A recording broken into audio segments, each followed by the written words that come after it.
What's going on, guys? It's Adonis. Happy iPhone 10 day.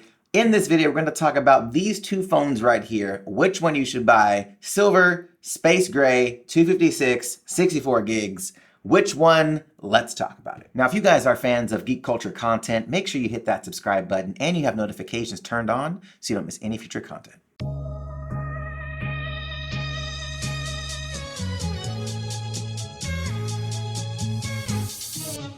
Now, before we get into it, I just want to let you guys know I did buy these phones with my own money. This is not a sponsored, video by Apple. They did not send me these devices. I bought these. And what I wanted to do, because a lot of you were asking me about what colors to get, what gigabyte sizes to get, and I've been using both of these phones all day today. And I want to kind of give you a breakdown of what phone may suit you the best and why. And this is going to go over design, the materials, the gigabyte sizes, storage, stuff like that. So let's get into it. Now, as far as the design goes, both of them are on point. I love the stainless steel on both. The glass front and rear, the nice camera with the stainless steel around it. Just a nice touch. I really like this phone quite a bit as far as the materials go. Now, this phone right off the bat to me just gives this whole like nostalgic 3GS look. White back, silver on the surround, got the black front.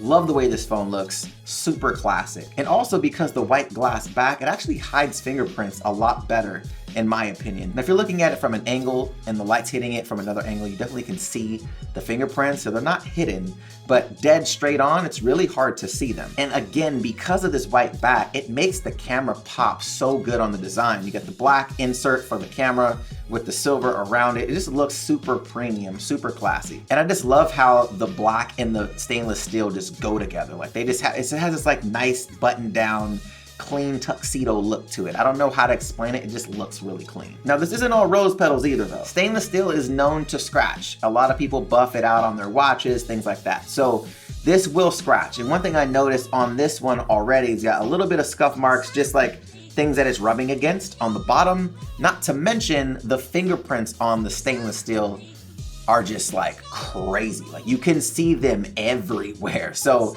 if you are like me and don't like fingerprints, you need to get a case or maybe a clear skin, something like that, if you want to not get rid of the look of this phone. But keep in mind, this isn't like a scratch gate. Stainless steel scratches, guys. That's just what happens with stainless steel. Now let's talk about the black one. So the black one, obviously the same materials, got the stainless steel.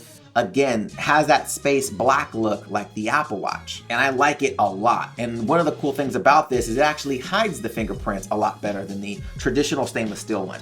So I really dig that because I'm not a fingerprint guy. And then obviously the super clean look. I love the back glass with the space black because it seems like it's one continuous unit. It doesn't seem like anything's breaking up the design, which I really dig. And for those that are just into that super stealthy look, it just looks so dope. Like it looks so sexy. Such a sexy looking phone. But again, there are some downsides. Primarily being because the back glass is black, you can see all kinds of fingerprints.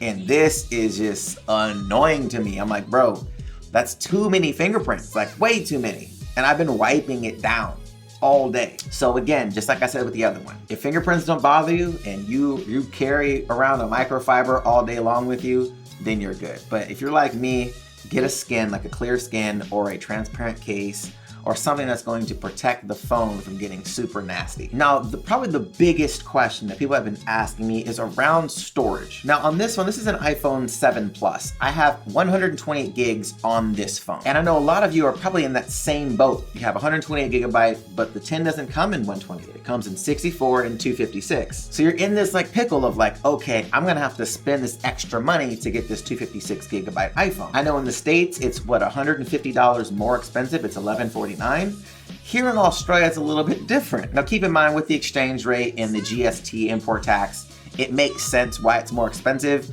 but just understand for those that aren't in Australia, let me coach you real quick. Let me learn you. The iPhone 10 64 gigabyte in Australia is $1579 and the 256 variant is $1829. I know it sounds a lot, but you can't put it in US dollars. It's in Australian dollars. And keep in mind, Australians get paid more than Americans, so it kind of rounds out to be something similar, but just know it's still a lot of money no matter what currency. So to be completely honest, there's two types of people out there. Some that want to store everything on their device. They don't use any cloud-based services. Everything is stored locally on the device, and they may move things to their computer. And there's the other consumer that uses cloud-based services, that has things that aren't just living locally on the device and utilize things that can be accessible from anywhere. So if you have 128 gigabytes on your phone right now and you store everything on your phone, you use zero cloud-based storage, I would recommend 256, because just in case, if you decide to do more on your phone, depending on how much is on there, you may exceed that 64 gig threshold. Now, there is a new high efficiency codec in iOS 11, so any photos or videos you take, it will make the file size smaller of those. So for the non-techies out there, think of it like this. For every 10 gigs of photos and videos you used to take on your phone, it now converts it to around about anywhere from between 5 and 7 gigs. Now, this is a rough estimate. This is not a specific, so don't take my 100% word on that's what the compression is, but it's within that space. So you can fit more on the phone, but this does not have expandable storage. So if you do not use cloud-based stuff, just spend the extra money to get the more storage on the phone. Now, for those of you that are like me that use cloud-based stuff, whether it be iCloud, Dropbox, OneDrive, Google Drive, or you use things like Spotify, Apple Music, SoundCloud, you use things where it's not just storing locally on the device, I think 64 gigs is gonna be enough. Now let me explain. Now, like I said before, this phone here is a 64 gig.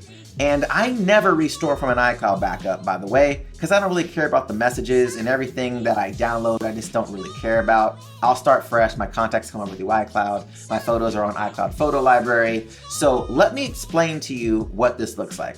Deliberately, I restored from a backup from my iPhone 7 Plus so you guys could see what is on here. Now, same exact information that's on here. I'm gonna read it to you. So I have 0 songs on here, okay? And I'll get to that in a second.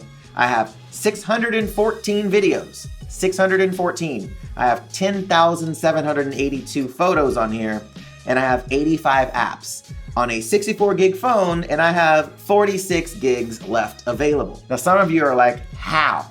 How, Sway? How? Again, iCloud Photo Library. I have optimized iPhone storage on there so it doesn't take up a ridiculous amount of space. Not to mention the high efficiency codec on iOS 11 compresses that even more. Now, when we're talking about music, because some of you are like, hey bro, I have a big music library. So do I. On here, I have Apple Music.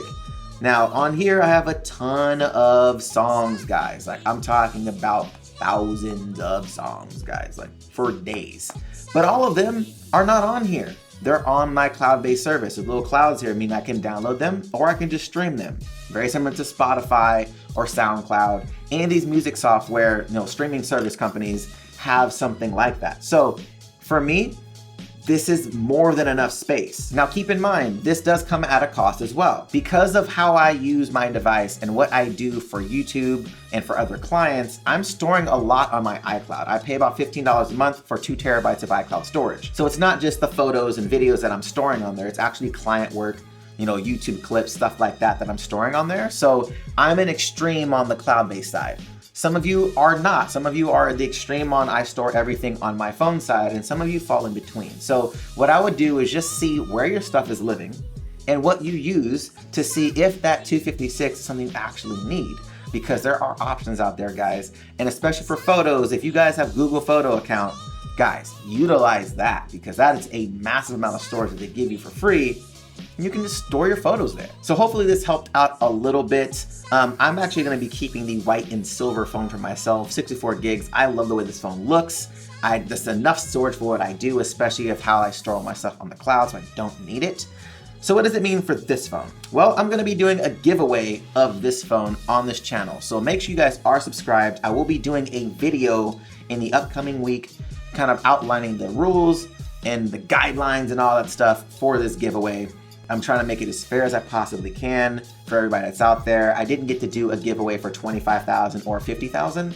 So this is gonna be like, I was like, cool, you know what? I'm gonna wait till the iPhone 10 comes out and we'll do something with that. So make sure you guys are subscribed so you don't miss that. I will be doing more content on iPhone 10 over this weekend. There's a couple of videos that I haven't seen anybody do yet. And I don't know why, because it's amazing that nobody's done it. So I'm gonna do them. So you guys, make sure you guys stay tuned for that because it's gonna be pretty interesting for these phones. And if you guys like this video, hit that thumbs up button, show your boy some love. And if you want to check out my last video, the link will be right here to the side. All right, guys, until next time. See you later.